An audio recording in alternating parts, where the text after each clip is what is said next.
morning to all of you, and I'm very happy to be part of this whole seminar organized by TOI on Doctors' Day to not only honor the doctors on Doctors' Day, but also to be able to talk about certain issues in medicine and generally how doctors are functioning and what are the goods and bads in their lives.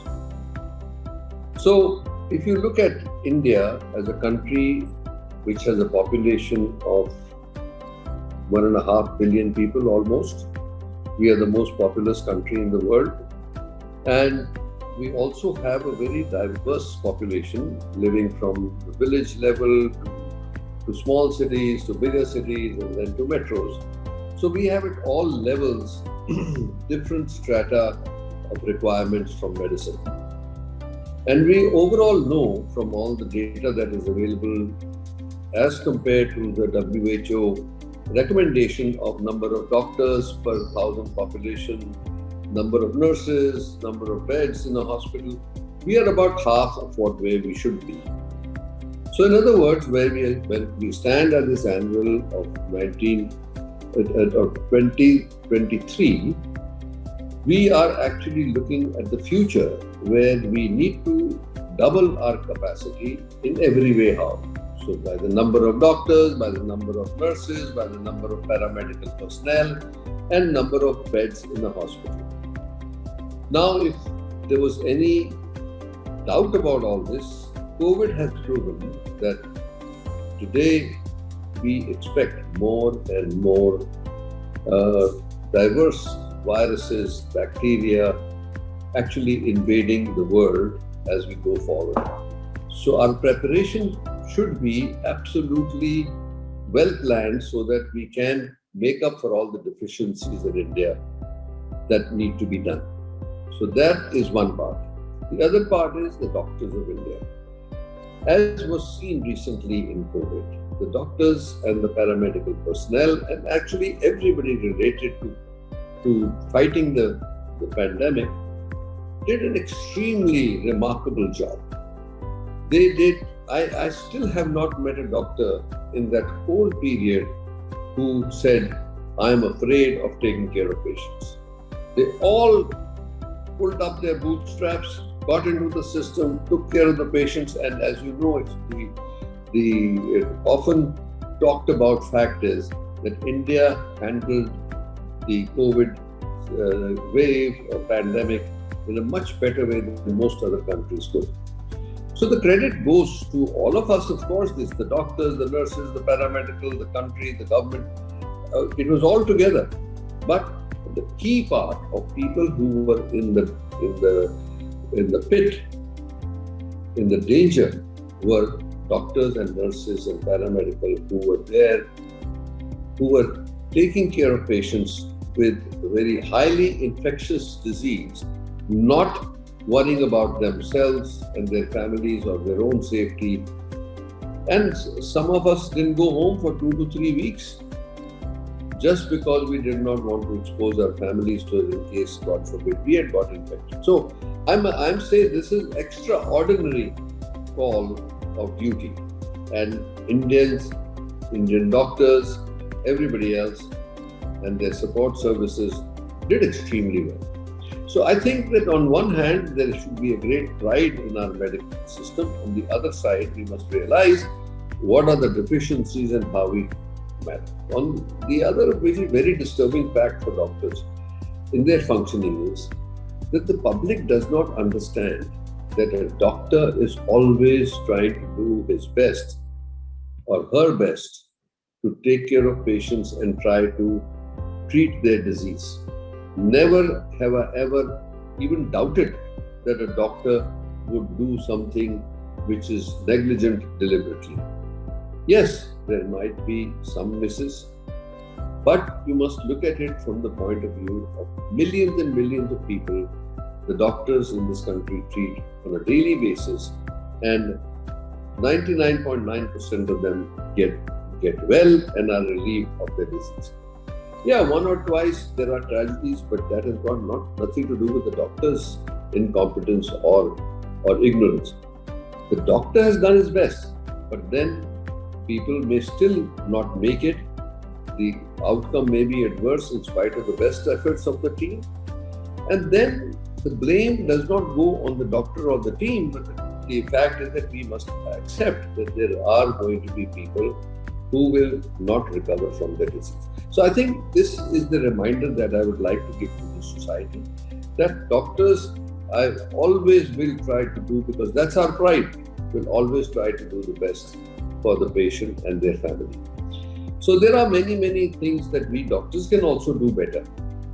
And that one of the things that I have observed is that if you are able to communicate regularly to the family the exact state of affairs, and over a period of time you have communicated and prepared them for the fact that in spite of every effort, we are not able to get ahead of the disease in some very few, but some cases, that the families become much better prepared to deal with the tragedy.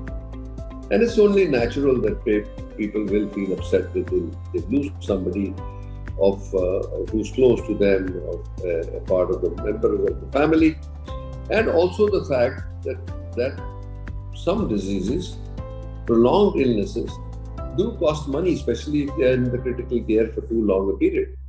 So I think that there is a appreciation which needs to happen on both sides, on the doctor's side, on the nurse's side, that communication is very important, and on the family side, understanding that whatever the outcome may be, it was after the best efforts of the doctor. So if we can find that equilibrium, India will progress hugely.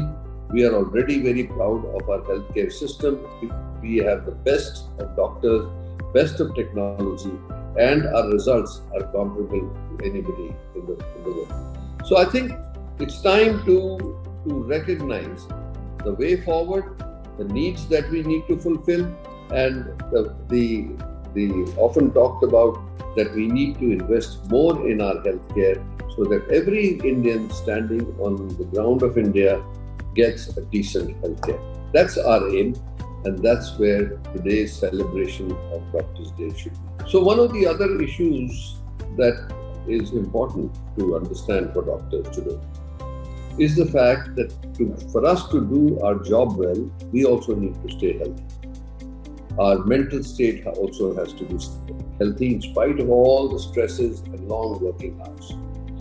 And what helps basically is that there is two things that one can do for its body. One is physical activity in way of exercise. Because for many hours we may be making rounds around patients, standing there, sitting there, writing, like in my case, I'm a surgeon, I'm operating standing. So that's not exercise. So we must incorporate regular exercise, minimum 30 minutes of brisk walk every day.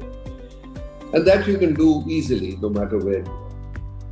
The second thing is your mental state, that you maintain in an equilibrium. And the best thing that I've found for that is yoga.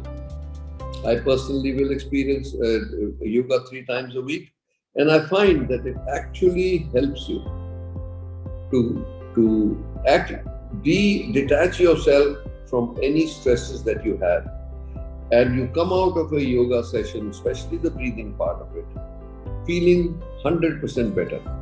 So if you regularly de-stress yourself, you regularly exercise, and whenever you get a chance, get enough sleep. We are always 24/7 employed in a very positive activity, serving people. So we have that satisfaction anyway. But in addition, these 3 things that I talked about, if you can incorporate in your life, will keep you healthy and keep you mentally strong enough to be able to deal with the challenges which patients may bring to you.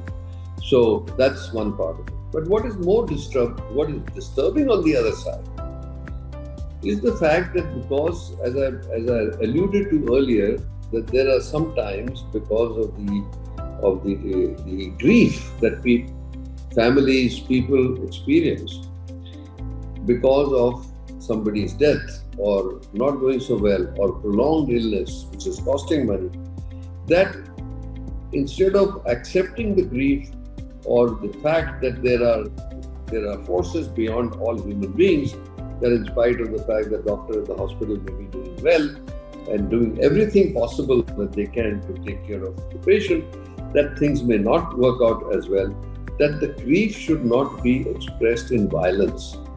The grief should not be expressed in accusations. That is something that is very important for society to understand.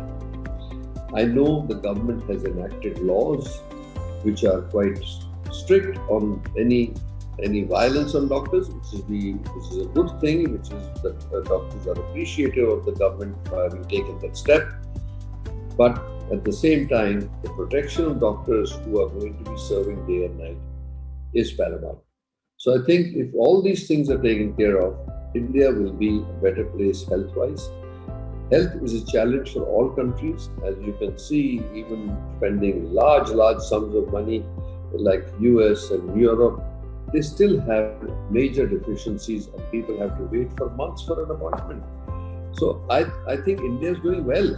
And especially the Ayushman scheme that was launched by the Prime Minister has given great relief to people who could not afford to get access healthcare before.